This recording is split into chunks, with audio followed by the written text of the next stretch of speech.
মাটির আলু দিয়ে চিকেন রান্নাটা মুখে লেগে থাকবে এরকম একটা রেসিপি আপনাদের সাথে শেয়ার করতে চলেছি। আশা করি অনেক ভালো লাগবে। এতটা মজা, এতটা টেস্টি মাটির আলু দিয়ে চিকেন রান্নার রেসিপি কিভাবে রান্না করেছি দেখতে চাইলে নতুন রাঁধুনি আপুরা অবশ্যই আমার সাথে থাকবেন। একটা লাইক দিয়ে ভিডিওটা সম্পূর্ণ করার অনুরোধ রইল বন্ধুরা। অনেক অনেক মজা, অনেক অনেক টেস্টি একটা রেসিপি মাটির আলু দিয়ে। আপনারা কি নামে বলবেন অবশ্যই ছোট একটা কমেন্টসে বলে যাবেন বন্ধুরা। কেমন হয়েছে এটাও বলবেন। আমার সাথে থাকুন, একটা লাইক দিয়ে ভিডিওটা আমি শুরু করতেছি বন্ধুরা।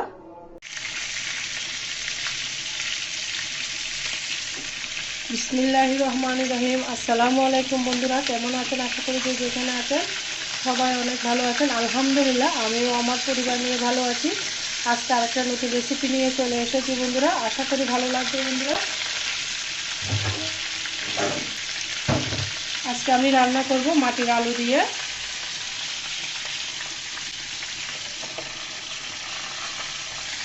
মাটির আলু দিয়ে রান্না করব চিকেন দিয়ে। একদম ইউনিক রেসিপি আপনাদের সাথে শেয়ার করব। কখনো খেয়েছেন কিনা অবশ্যই বলবেন। তার জন্য বন্ধুরা ভিডিওটি লাইক দিয়ে কন্টিনিউ করার অনুরোধ রইল। ভিডিওটা স্কিপ করবেন না। এখানে আমি স্টেপ বাই স্টেপ নতুন রাঁধুনি আপুদের জন্য সুন্দর করে দেখিয়ে দিব। তার জন্য আমি চিকেনগুলো কিন্তু আগে থেকে ভাজা বসা দিয়েছি। আমার চিকেনগুলো কিন্তু ভাজা হয়ে গিয়েছে, দেখতে পারতেছেন। চিকেন দিয়ে যদি মাটির আলু রান্না করেন খেতে কিন্তু অসাধারণ লাগে। এটা মাটির আলু সাদাটা, অনেক সময় লালটা থাকে। আপনারা কি নামে বলেন অবশ্যই ছোট একটা কমেন্টসে বলবেন। এটা আমি সাদাটা, এটা আমার আম্মা নিয়ে এসেছে, আমার আম্মা নিজে লাগিয়েছে মাটির মধ্যে। সেটা হয়েছে আল্লাহর কুদরত। মাটির ভিতরে একটা মুখটা গাড়ি দিলে সুন্দর আলু হয়ে যায়। সেটা আজকে আপনাদের সাথে রেসিপিটা শেয়ার করতে যাচ্ছি। আশা করি অনেক ভালো লাগবে।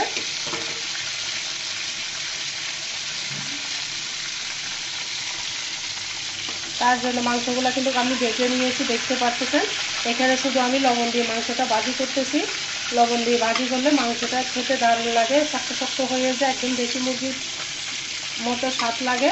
তার জন্য আমি এখানে হলুদ কোনো মশলা ব্যবহার করি নাই, শুধুমাত্র লবণ আর তেল দিয়ে মাংসটাকে আমি ফ্রাই করে নিয়েছি।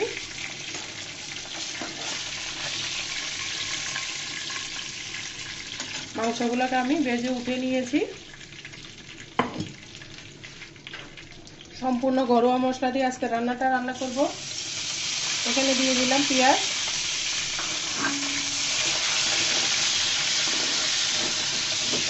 সেই পাতিলে আমি সেম তেলের মধ্যে রান্নাটা ছেড়ে নেব বন্ধুরা। আগে থেকে মাংসটা আমি ভাজি করতে বসিয়ে দিয়েছি। মাংসটাকে আমি একদম ব্রাউন কালার করে ভেজে নিব। আর বন্ধুরা কে কোথা থেকে দেখতেছেন অবশ্যই কমেন্টসে বলবেন। মাংসটাকে আমি ভেজে নিয়ে আসতেছি বন্ধুরা, দেখতে থাকুন।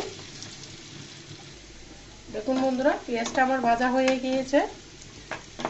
একদম লাল লাল করে ভেজে নেবেন। নতুন রাঁধুনি যারা আছেন লাল লাল করে পেঁয়াজটা ভেজে নিলে খেতে কিন্তু অসাধারণ লাগে। আর চাইলে বাটা পেঁয়াজ দিয়েও রান্না করতে পারেন, তবে আমার কাছে কাঁচা পেঁয়াজ দিয়ে ভেজে রান্না করলে এটার ফ্লেভারটা বেশি লাগে। এখানে আমি নিয়ে নিব আদা রসুন বাটা, আমি একসাথে বেটে রেখেছি।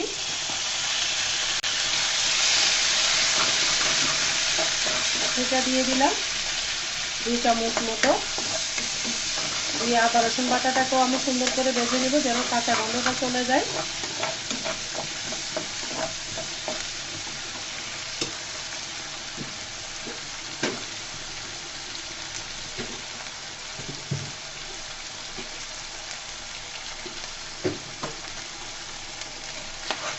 দেখুন বন্ধুরা ভাজা হয়ে গিয়েছে। এই পর্যায়ে আমি এখানে নিয়ে নিয়েছি একটু ড্রাই মশলা, সম্পূর্ণ গরম মশলা, মরিচের গুঁড়া, হলুদের গুঁড়া, ধনিয়া জিরার গুঁড়া, একটু রাঁধুনি মাংস মশলা।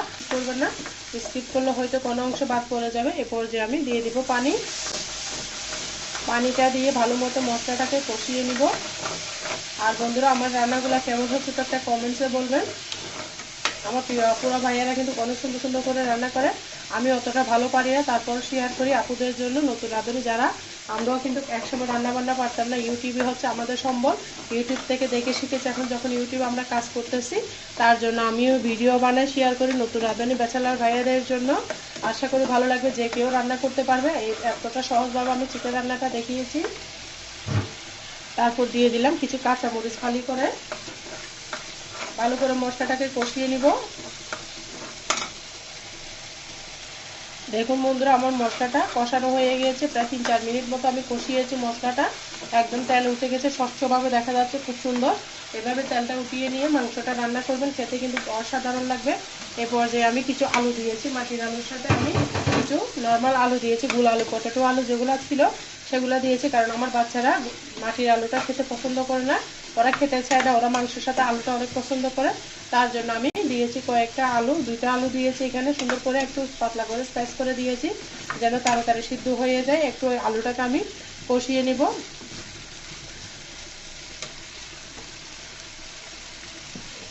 সাথে আমি মাংসগুলো দিয়ে দিব। মাটির আলু হতে কিন্তু বেশিক্ষণ টাইম লাগবে না বন্ধুরা, এই কষানোর মধ্যে কিন্তু মাটির আলুটা হয়ে যাবে।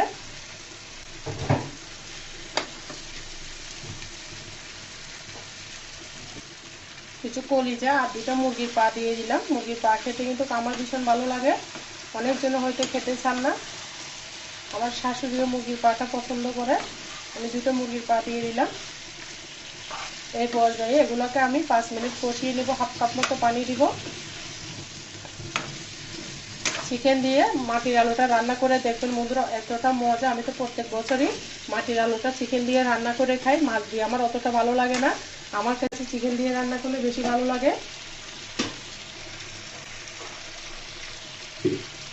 এই পর্যায়ে দিয়ে দিব পানি, হাফ কাপ পানি দিয়েছি। এই পানি দিয়ে আলুটা আমি সিদ্ধ করে নিব, তারপর মাটির আলুটা দিয়ে দিব। দেখতে থাকুন, ভিডিওটা স্কিপ করবেন না।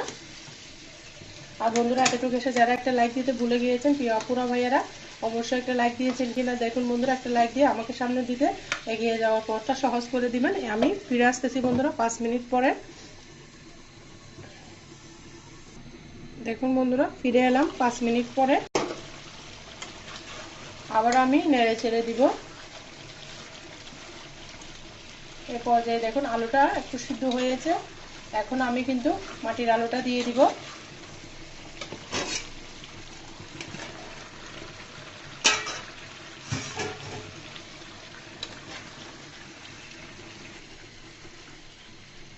বন্ধুরা, আমার পাতিলটা ছোট হয়ে গিয়েছে, তার জন্য আমি এই পাতিলে ঢেলে নিচ্ছি।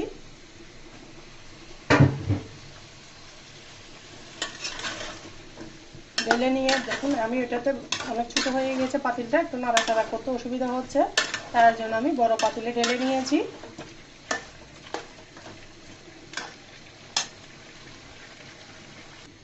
আমি পাতিলটা ধুয়ে বন্ধুরা এখানে পানি দিয়েছি, এগুলা কষানোর পরে ফিরে আসতেছি।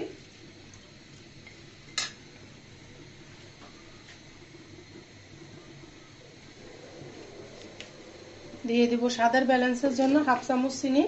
চিনিটা আপনারা চাইলে স্কিপ করবেন, তবে চিনিটা দিলে স্বাদটা ভালো থাকে। টেস্টি সলের কাজ করে, টেস্টি সল কিন্তু খাওয়া ভালো না শরীরের জন্য, তার জন্য আমি সবসময় টেস্টি সলের ইয়াটা দিই, চিনিটা দিই, চিনিটা দিলে ভালো লাগে।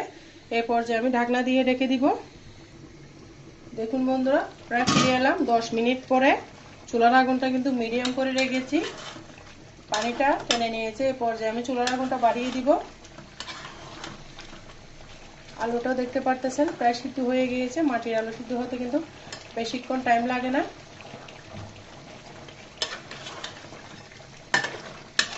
আর আপনারা কি নামে বলেন অবশ্যই কমেন্টসে বলবেন। চট্টগ্রামের মানুষরা কিন্তু এটাকে রাত্তা আলু বা মাটির আলু বলে, আপনারা কোন নামে বলেন অবশ্যই একটা কমেন্টসে বলবেন এই আলুটাকে।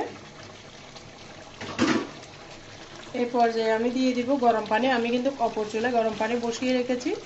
মাংস রান্নার ক্ষেত্রে অবশ্যই গরম পানিটা ব্যবহার করবেন, তাহলে স্বাদ গন্ধ একদম পারফেক্ট থাকবে, পুষ্টিগুণ থাকবে ঠিকঠাক মতো।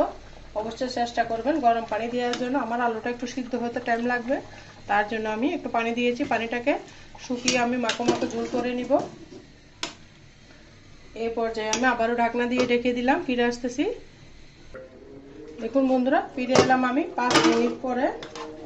এই পর্যায়ে আমি একটু গরম মশলা দিয়ে দেবো। এখানে আমি প্রায় 8-10 পদের মশলা বাসায় নিজেই করেছি এখানে, এই জন্য আমি কোনো গোটা গরম মশলা ব্যবহার করিনি। আমার এখানে সমস্ত গোটা মশলা আছে, তার জন্য আমি এটা দিয়ে আরও 2-3 মিনিট আমি রান্না করব।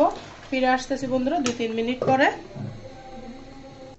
দেখুন বন্ধুরা, আমার মাংসটা একদম রেডি হয়ে গিয়েছে। আমি এখানে ধনেপাতা দিব না, ধনেপাতা দিলে মশলার যে একটা গন্ধ থাকে সেটা চলে যাবে। আমি পরিবেশন করে দেখিয়ে দিচ্ছি।